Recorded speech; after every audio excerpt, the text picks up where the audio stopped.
a short video. It's part of the New World Order 2035 explanation series. This time I'm going to look a little bit at fighting military actions, fighting wars, and I'm going to use a short example here to show you how the combat system works. So the situation at present is there is a major insurrection in the north of Brazil. Two insurrection terrorists or rebels or whatever have appeared in northern Brazil.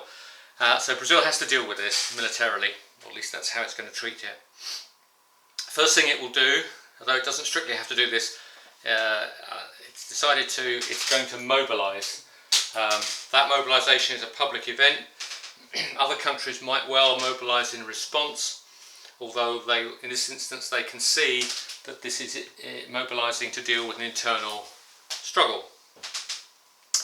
The Brazilian army and Brazilian military forces consist of a modern corps, an old tech corps, and Brazil's carrier fleet off the coast.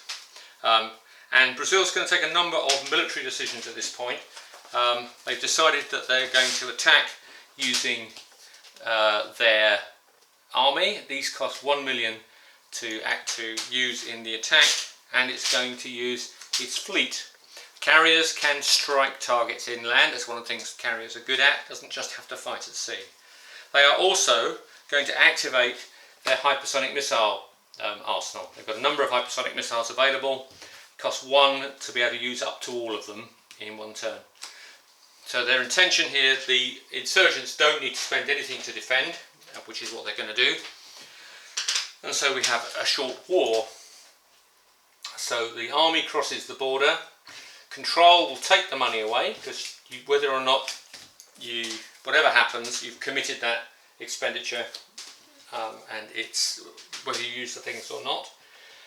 Brazil is going to attack as follows. It's going to use its carrier and its old tech corps against that insurgent unit, and it's going to use its modern corps and 3 of its hypersonic missiles to attack those insurgents.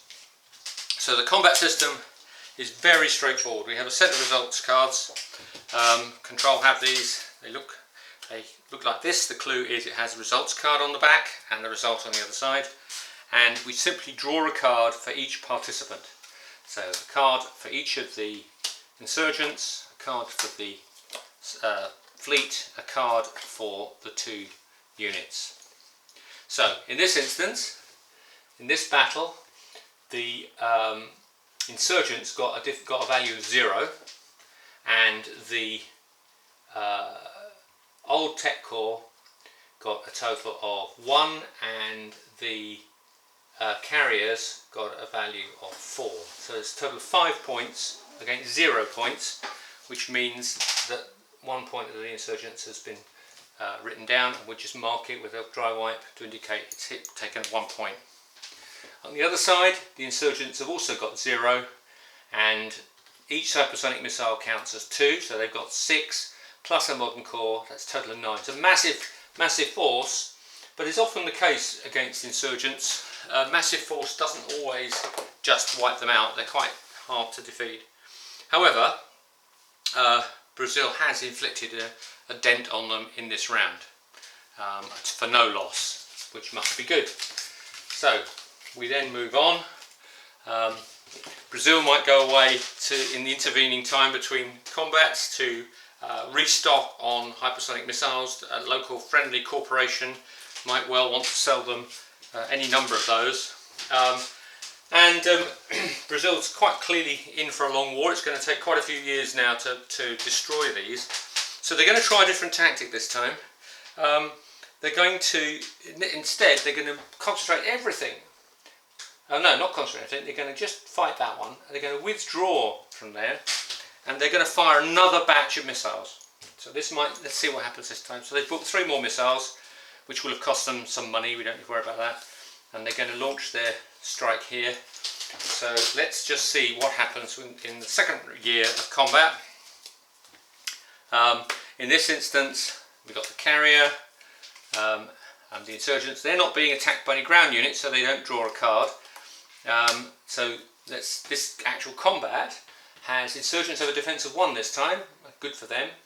The carrier has a 5 and the old tech core has a 2, so they're massively overwhelmed. They've dented them quite badly.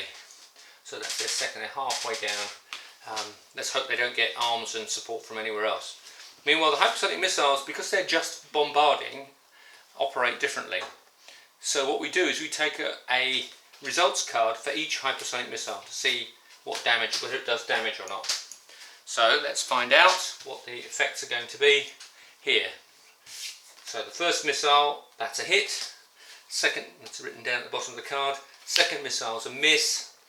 Third missile's a miss. So they do 1 damage. So you can see, however, that if they'd all been hits, it would have done considerable damage, possibly even wiped out the insurgents with missiles. Missiles are quite potent for bombarding things, even though in this case they didn't resolve the action.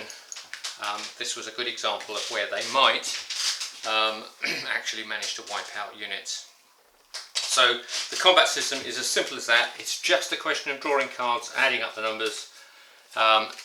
Nothing more complex than that. Let's hope in subsequent combats Brazil succeeds in ridding northern Brazil of those horrible insurgents.